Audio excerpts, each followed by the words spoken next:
రాష్ట్ర ప్రజలందరికీ ఒక విజ్ఞప్తి చేస్తా ఉన్నాను.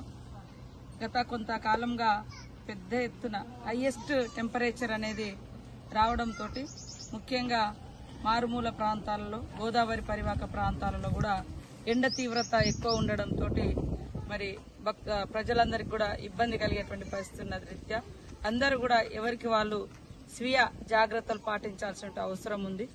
ఎండ తీవ్రత ఎంత ఉందంటే హైయెస్ట్ టెంపరేచర్ చూస్తే దాదాపుగా 42 డిగ్రీల వరకు కూడా ఆదిలాబాద్ కానీ ఇటు ములుగు సైడ్ కానీ గోదావరి పరివాహక ప్రాంతము ఈ కోల్ బెల్ట్ ఏరియా అంతా కూడా హైయెస్ట్ టెంపరేచర్ ఉంది.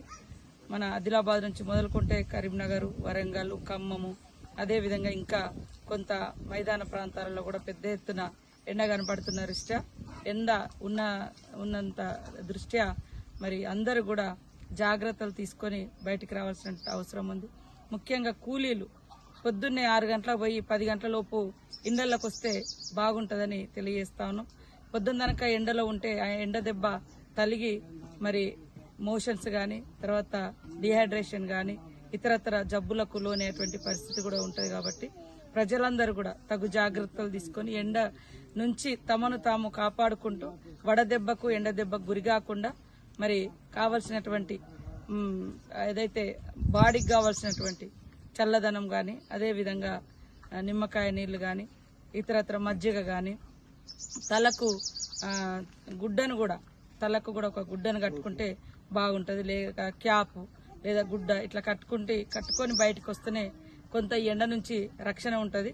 కాబట్టి రాష్ట్ర ప్రజలందరికీ కూడా మరొకసారి విజ్ఞప్తి చేసేది ఏంటంటే ఎండ తీవ్రత ఎక్కువ ఉన్న దృష్ట్యా ఎవరికి వాళ్ళు స్వీయ నియంత్రణ పాటిస్తూ ఉదయం 6 గంటలకు బయటికి వెళ్తే 10 గంటల లోపు 11 గంటల లోపు ఇండ్లకు వచ్చే విధంగా మరి టైం బాండ్ను ఫిక్స్ చేసుకుంటే బాగుంటుంది.